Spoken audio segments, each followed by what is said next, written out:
Hi you guys, welcome back to At Home Cooking. Thank you so much for clicking on this video and joining us. Today I will be making a legendary holiday side. However, you do not need a holiday to make candied yams. This is usually one of the first sides to be gone and requested 4 seconds.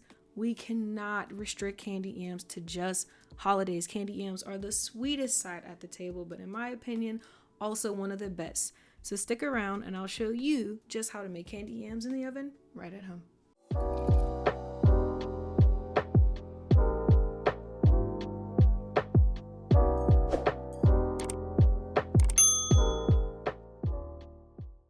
Hi everyone, I am back, same outfit, just added a cute little sweater from Sheen, Shine, or whoever. To get started, I have already diced some of my yams, but for demonstration purposes, I will wash, pat dry, peel, and cut up these last 2 yams. All specific ingredients and measurements will be listed for you in the description box below, so please make sure you go ahead and get a chance to check that out. Now, I like to peel away from me. I grew up watching parents and grandparents peel towards themselves. I don't know, but I've always found comfort in peeling away. But you let me know down in the comment section below, what are we doing? We peeling away or towards ourselves? You know, I will admit, it makes me feel like a seasoned pro when I peel towards myself, but I'm not. So moving on. I will start by cutting off and discarding the ends of my yams, then cutting my yams in half, and then dividing those halves in half. Once all your halves are halved, I will choose to dice them up. You also have the option to slice them into 1/4 inch thick slices. If you're enjoying this video, please consider subscribing to the channel and hitting the like button. All done, onto the good part. To our pot over medium heat, I'll add in 8 tablespoons or 1 stick of unsalted butter. Allow that to melt before we follow it with 1 cup of white granulated sugar. Allow those two to become well acclimated. Once combined, I like to add in 3/4 cup of brown sugar and mix it on up. Now our spices. I have ginger, cinnamon, nutmeg, and allspice. Blend those spices together before adding to the pot, making sure to marry those spices in with a good mix. Don't forget a generous splash or 1 to 2 tablespoons of vanilla extract. By now, your kitchen smells like a dream, I can guarantee it.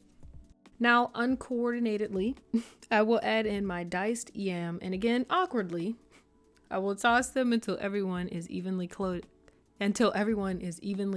Now, I've developed better methods and practices since this recording, so please don't laugh. Go ahead and cover those babies up with aluminum foil and place them in a preheated 350-degree oven.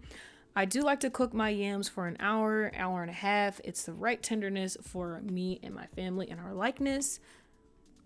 But if you want them a little more firm, I would just cut back by 30 minutes. At 35 minutes though, I love to check on them and give everyone a good toss or a good mix, making sure that everyone is evenly coated and cooking at the same rate. I also can't help myself, got to give it a little taste test, got to make sure it tastes good. You would adjust any sugar right here if needed.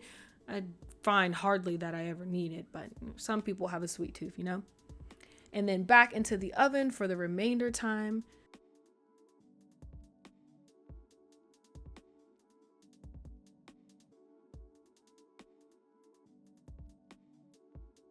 There they are. Not going to waste any time. Let us pray. Dear Lord, thank you for this food that you've allowed me to prepare and eat. I ask that it be nourishing and keep me strong. Thank you again for your continued grace and mercy. In the name of the Lord and Savior Jesus Christ, I pray. Amen. Got my weapon of choice, a spoon here. Go ahead and make sure you rehydrate those yams. Yes, before you take your first bite. And might I add, which is very tender and delicious. I love yams. I can eat them warm, cold, with marshmallows, without marshmallows. They truly are a delight. And I love to share, but I don't know about this one. If you enjoyed this video today, please make sure you like and subscribe to the channel for more fun and easy recipes. Until next time.